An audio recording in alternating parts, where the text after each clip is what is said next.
So this is something that's been brewing for a long time and has finally come down, which is that if a education institution like a university gets government funding, surely they should adhere to the principles of free speech. Yes.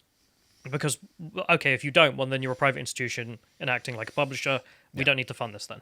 And the Conservatives have been buckering around about what to do with this because universities in the UK have been terrible on this issue. Oh, God, we're going to have to do something, but that means that the left are going to be angry with us. Oh, God, what do we do? You tell them to get lost. They've actually done something, so they deserve the praise. A lot of them say things like Priti Patel saying a thing, and I'm just like, I don't care. Like, do something, and then I'll be interested. Like, the rumours about her getting rid of hate speech laws. Do it, and then you get praise. Yeah, I mean, I'm going to get a soundboard and have non-stop applause if you got rid of the hate speech laws. Jesus. So the first thing I wanted to show here was actually the BBC changed their headline. So this was the original headline I was going to show you. A free speech plan to tackle silencing views on university campuses with silencing. Sounds great. It sounds really positive. But that's also, accurate reporting from the BBC, though, if they want to be neutral. They changed this because, of course, that wasn't good enough. So if we can get the change up, campus free speech champion and unnecessary bureaucracy. That's really ironic coming from leftists who love unnecessary bureaucracy. But also coming from the BBC, who has BBC Somalia and BBC Pidgin, of all things. Well, if there's any unnecessary bureaucracy, it's you guys. The irony, we love unnecessary bureaucracy. What are you talking about? You want to put a bureaucrat between every human interaction. Yeah.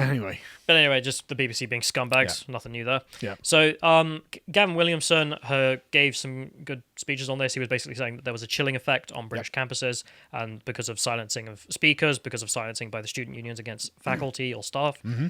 Yeah, okay, good. So he wanted to appoint a free speech champion. I don't know if it's paid or unpaid. I don't really care, to be honest. Yeah. Who would be... Make it paid. Yeah, sure. Their role... Make it paid. Make him hyper-libertarian. Hire some real far-right free speech extremists. Make sure they're making money. We need our own cathedral. This is the thing, like drag that money away from Black Lives Matter and give it to someone who's like, yeah, it's going to be mandatory for everyone to say the N-word. No. Give it to someone sensible who's going to enforce liberal principles. Fine. I was going to make a joke there, but I can't. So anyway, he's their role, the free speech champion from the government, would be to overlook universities when they are breaking these new rules they're going to bring in on free speech grounds. So whether they're no platforming speakers on the basis that they're controversial, ooh, how scary for adults at a university to deal with, or if they're having rules against the academics and whatnot. So just want to read through this. So the free speech condition placed on universities in return for being registered with England and being accessible to public funds. So this is all in return for public money. Yeah. So this isn't, if you want to set up a private university and ban every right-winger, go for it. I don't give a toss. So set up a right-wing university and ban every left-winger. Go for it. Be very popular. Anyway, it probably would, yeah. Universities would be legally required to actively promote free speech. Student unions would also have to take steps to ensure lawful free speech for members and visiting speakers. Mm-hmm. The Office for Students Regulator could fine institutions that breach the rules. So that's the mechanism. Excellent. You break the rules, we're giving you public money. That's fine. You want to do that? Then you pay the fine. That's how this works. Yep. And people could seek compensation. So this is the academics for if they go to court because they've lost their position through a free speech dismissal. So they've said something. So some professor has been fired for opposing Black Lives Matter or whatever. Yeah, their academic freedom, they're exercising it, and then they end up getting fired for it. Well, they will now be able to take the university to court and say, you did this, you broke the university guidelines, you have to pay me. And brilliant. Fine, I'm happy with that. That's a defense of academic freedom, and that's a defense of free speech. Yeah, I mean, if the government has any role, I mean, the right to free speech is a God-given right. As an atheist, I'm going to use this language because it's a natural right. Yeah, it is something you are born You can believe that evolution provided it with you if you like, but the point is it's natural, it's inherent to you. And if the state has any role in society at all, it is to protect those natural rights. Yes. If you're this is liberal theory 101. It's so simple. Yeah, and I'm glad the government have got that point. Yeah, finally. You could even take the Polish route and say, look, other people, social media, if you're going to deplatform British people, we're going to fine you for that because that's their rights you're infringing. They should. They should expand it. But this is a problem that's been going on for a long time. So I want to go to the background of this, just so also people who are not British understand how bad it's gotten here. Yeah. And then we'll get to the response from the leftist side. So this was ages ago, talking about Germaine Greer, so 2015, 5 years ago now. I recall literally in 2014 making videos saying Germaine Greer is a lunatic who hates men and has all of these insane ideas. And then the very next year, I'm like, Germaine Greer is unjustly deplatformed from these universities by even crazier people than her.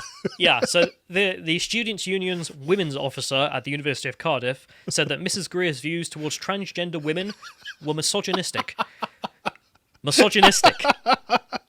The feminist is being misogynistic to transgender women.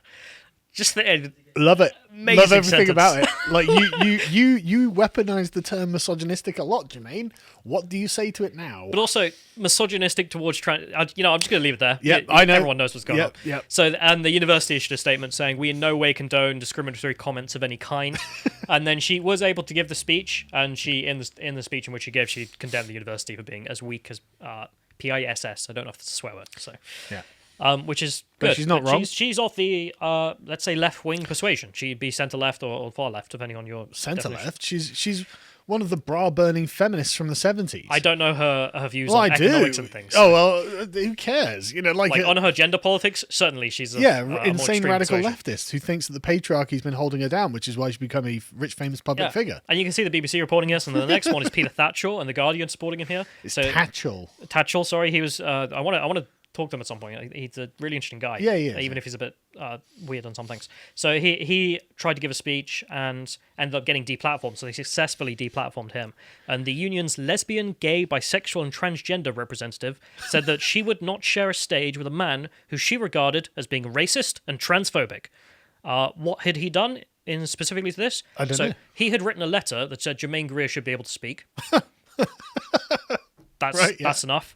And also, he actually supported the bakeries in the whole bake the cake debacle. Yeah. So I'm sure people know, but a gay man comes into a Christian bakery, says, "Give me a cake that says I love gay marriage," and the bakery was like, "No, we're not doing that. We're Christian." Peter Tatchell was on their side because it's like, well, okay, if you want to take the stance that they're able to do that, why can I not walk into a Jewish bakery and demand that the Holocaust didn't happen on it?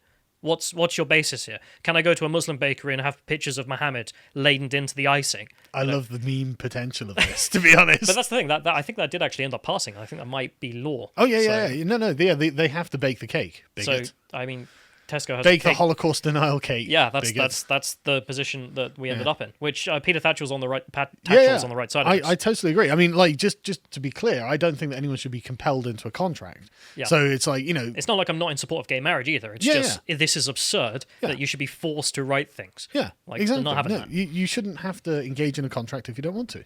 And then there's another one here by The Guardian. So you might recognise this guy. Hope Not Hate. Nick Lowles. I do recognise Nick Lowles. Very famous for basically being a smear merchant who spends his time slandering people to get them deplatformed. To get them deplatformed, and then tries to cover it up by correctly labelling people who are far right. And it's like, oh look, I'm actually just labelling the far right, but he's not. He is actually using that as a front. Yeah, he'll tar people like us with the same brush as people like Atomwaffen and things like this. And it's an obvious smear job. I mean, they literally have a communist who runs their research. Like a confessed member of the Communist Party of Great Britain, so I don't take their word seriously. No. But he was also a victim of deplatforming. You'll notice a theme here. Guardian defending them, and they're all left-wing. So what do you reckon he was accused of? Grooming young boys? The opposite, actually. Really? So he was accused of Islamophobia. So how's that the opposite? I'll explain. So it seems. So he issued a statement in here saying that it seems that the National Union of Students, black students, are opposing a plan to invite me to speak on an anti-racism platform because I'm Islamophobic. It seems that some confessed. It seems that some activists believe that I'm Islamophobic because I've repeatedly spoken against grooming and dared to condemn Islamist extremism. So him condemning grooming by Islamic groups. Oh, really? Is him being Islamophobic. Is that how this works, is it? I just find it interesting that this is a guy who will then turn around and smear people on the basis of saying the same things. Lord Voldemort, yes. That's the exact. I mean, that's literally what Voldemort did. Yeah. That he ruined. Like Nick spent as much time as he could denouncing and deriding Tommy and his supporters for exactly this. Honestly, I love it. You love to see it. I think there's some fair criticisms of Voldemort in the way he went about things, but there is the obvious thing here that the substance of both is condemning this action in different methods. Yeah. But if that's just it, well, then there's nothing wrong with what you said. Anyway. I mean, don't get me wrong, Nick. We agree. You did nothing wrong. In this case, in other cases, you're a dick. Don't swear. So anyway, this is all left-wingers and The Guardian supporting it. And then all of a sudden, the narrative sort of started to change. So you saw that Boris Johnson got deplatformed because of his comments on Barack Obama. Oh, God, what did he say about Obama? He got invited to a debate about the EU, and they deplatformed because he had written in response to the Churchill bust being removed. Oh, right. That this was a snub to Britain. Someone's Kenyan ancestry. Someone said it was part Kenyan... He said it was a symbol of the part Kenyan president's ancestral dislike of the British Empire. Yeah. So, boring, kind of, because he is part Kenyan. He is, like, yeah. Well, okay, this is the thing. He's not African American at all. No. He's got no relation to that. He's not like Black American. No. No, and then the narrative kept on going this way, which is suddenly it wasn't left-wingers being most persecuted, or at least gone after in this way. So that Spiked.com released a new free speech ranking in which they ranked all the universities. Yeah. And then the Telegraph went through the data and they found that about half of all universities were curbing free speech. So that's the next link, the Times article. So this is in some way that we're instituting ridiculous rules. Yeah, I remember covering this at the time. So just some of the examples here of how weird the UK's system has gotten. So the University of Bristol had it so that speakers who came to the university must avoid needlessly provocative or offensive language. God, that sounds so dull, doesn't it? So all the conversations have to be monotone, I guess. Yeah. And then the University of Warwick's rules were that outside speakers must avoid insulting other faith groups. So you literally couldn't insult anyone on the basis of religion. And this led to an anti-Islamist who came there to give a talk about why she'd left Islam. Yeah. And she was banned because she was insulting the Islamic groups. And you'll find that interesting also because it's not like they were writing that with the feelings of Catholics in mind, were they? No. Of course they weren't. Probably not Jews or Christians either. Yeah. And then the Guardian switched their heels, so left-wing outlets saying that this was essentially a big myth that people were coming after free speech. Free speech warriors mistake student protest for censorship. So this is a vice-chancellor at the University of Sussex. Shut up, Nick Lawls from Hope Not Hate. You're mistaking student protest for censorship. They're just protesting your Islamophobia. Yeah, what you exactly. got? Stop being such a bigot, Nick. So this is the University of Sussex got a red rating from Spiked for being censorious. Mm-hmm. And in their response, there's just this amazing point here. The online magazine Spiked has over the years given Sussex its lowest free speech rating when our so-called crimes have been not allowing transphobic material in our teaching. It's like, yes. Right, so you accuse them of saying you've got censorious practices, and to prove that you don't have that, you censor... You cite your censorious practices. Absolute idiot. Moron. And then the next one here is just Jacob Rees-Mogg. You remember he tried to give a speech, some people bust in. Yep. It was very British. And then our very own... Me. You as well. Yep. The as the Times reported, alt-right speaker, which goes to is not show true. how bad the media is here. They have no idea what they're talking about. Yeah, they really don't. They just think anything from the internet is alt-right. It's like, no, alt-right with white nationalism. Why are you calling me a white nationalist? I'm not a white nationalist. So looking at the... Sorry, go on. So just looking at the timeline here, we can see like the let's say cancel culture, for lack of a better word, on campuses. It mainly started going after left-wingers who were coming to give speeches, at least from what I can get. And then you can see as the time goes on, it starts beating into everyone else. More militant with right-wingers, Jacob Rees-Mogg and yourself. I tell you, that was a really great day though. Like looking back on it, it went really, really well. Yeah, it is a shame you weren't there, John. Yeah, but I've still got the flag at home actually that we captured from the Antifa flag that we took as a trophy. And we had them totally corralled, and a few of them got punched in the face for bursting in. And they started the fight. So, yeah, they did. Yeah, absolutely. And justified in your response. I didn't throw a punch. I just stood my ground. Yeah. But a few people in the audience were like, "We're not having any of this." Wallop. And since this has got more and more that way, the Guardian have now doubled down and being like, this is all nonsense again. Yeah. The free speech panic, how the right concocted a crisis. But look at all these examples, Yeah. Like this is a phantom. This is nothing. And in the middle of this, they're talking about Germaine Greer, the noted right winger, concocted this crisis. Nick Lawls with Peter Tatchell in support. Yeah.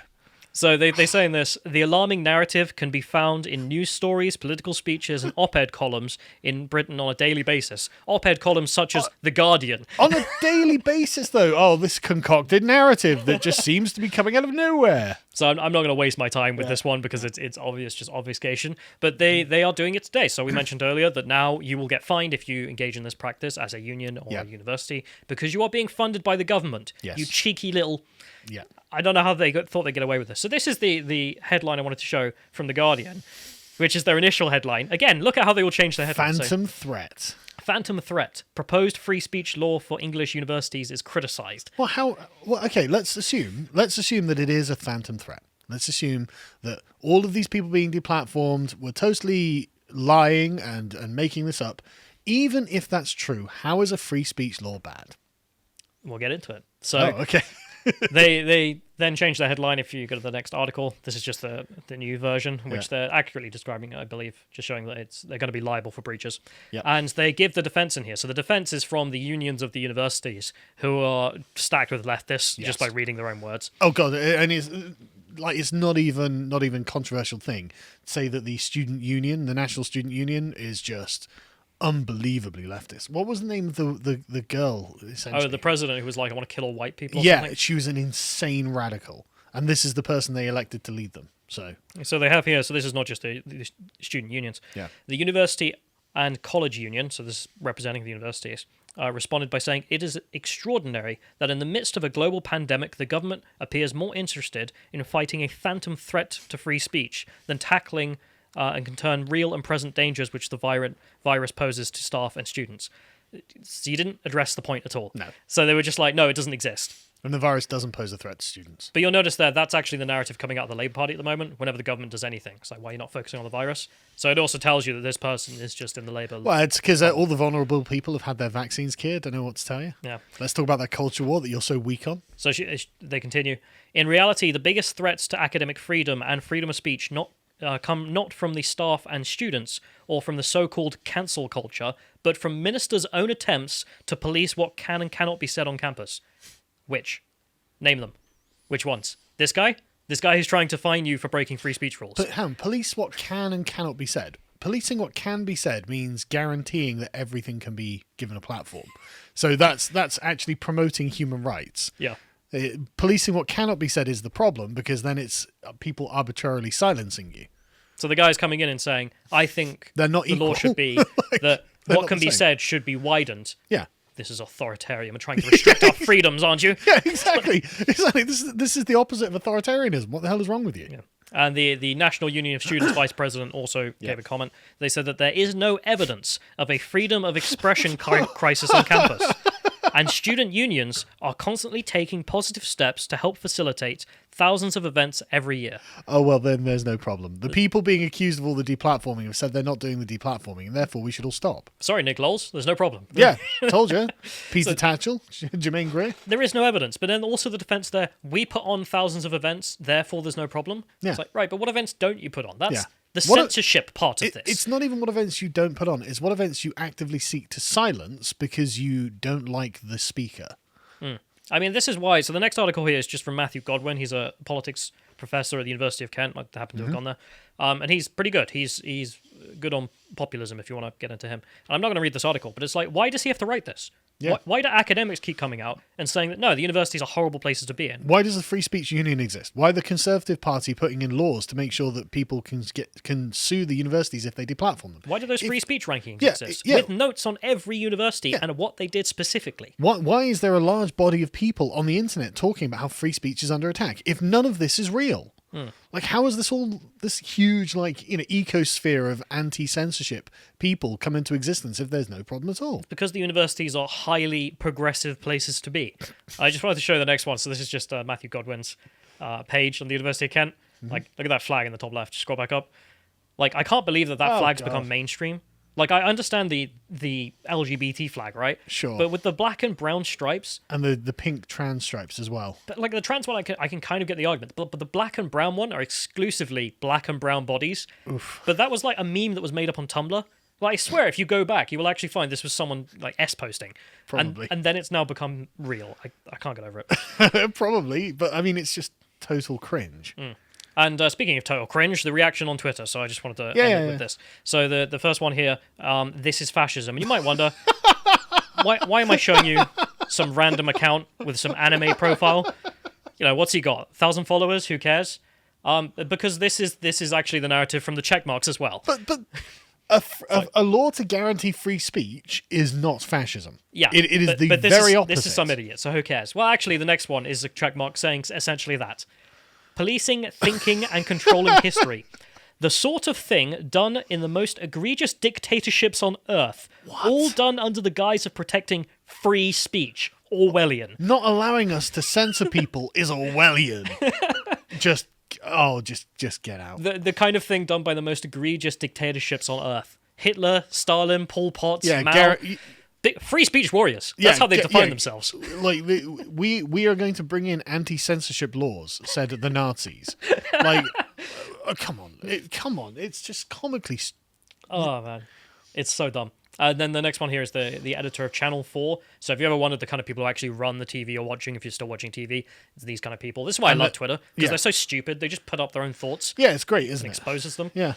So this is his response to Gavin Williamson putting in these free speech rules, trying to accuse him that if he doesn't come on Channel 4 to debate this, he's deplatforming himself. And you can see, like, oh, I'm so important, you need to come and talk to me at Channel 4. You're deplatforming yourself. By not coming. I mean, I guess I am, yeah. Ugh. I guess I am, but that's okay because it was voluntary. But don't worry, I don't need the platform. It's Channel 4. No one's watching. Screw that. And then the next one here is just a Labour MP. So this is the Labour response. She's the person who will be in charge of education if Labour win. Oh, God. And her response at this is shows that they're completely out of touch with the people's priorities. And again, talking about the pandemic. Oh, yes, the people's priorities about transgender flags and Black Lives Matter kneeling and things like this. The genuine kitchen table issues. Labour. Labour. Like, shut up, man. Like, if you talk to anyone in this country about free speech, you will actually get a response and an opinion on it. You talk to them about what a woman is, they're just like, what the fuck are you talking about? And it wasn't just one. There was another Labour MP here who also retweeted it, saying this was all nonsense. It's like, of course, this is Labour's position, but I can demonstrate This is all nonsense. Let us talk about pronouns. Yeah. So, that's not nonsense. That's not a waste of anyone's time. Yeah. And then Toby Young, I think he's like the president of the Free Speech Union, responding to the lady who was saying that this was not real, that there was no evidence of a free speech crisis on campus, with her own evidence from her own organisation showing that 35.5% of academics self-censor out of fear of the negative consequences of saying what they believe. Or like, okay, that's crazy. If almost, what is that? That's over a third. It's more than a third. Of academics are saying, I'm self-censoring because I don't want to be thrown out. I'm afraid of the Maoist cultural revolutionaries on the student campus. I mean, like this happened all the time in America as well. Like Peter Boghossian and Helen Pluckrose and James Lindsay being literally persecuted by mobs of woke students in their own offices and stuff like this. What happened to Brett Weinstein at Evergreen? Like we've seen all of the videos. We know that this is happening, and if in the UK over a third of academics are like, look, I just can't say this probably quite tepid and reasonable thing that I want to say because otherwise, it's crazy. And this is the state of British universities. So good on the Conservatives for actually doing the thing. Yeah. Which is that if a university or their student union engages in such practices as deplatforming speakers or trying to get rid of staff who say naughty words or say an opinion that they don't like, they will actually have to pay the consequences in cash. They will have to pay cash consequences. Good. Which is the right thing to do. And good job, Conservatives. You did a thing. Yeah. Which is actually good.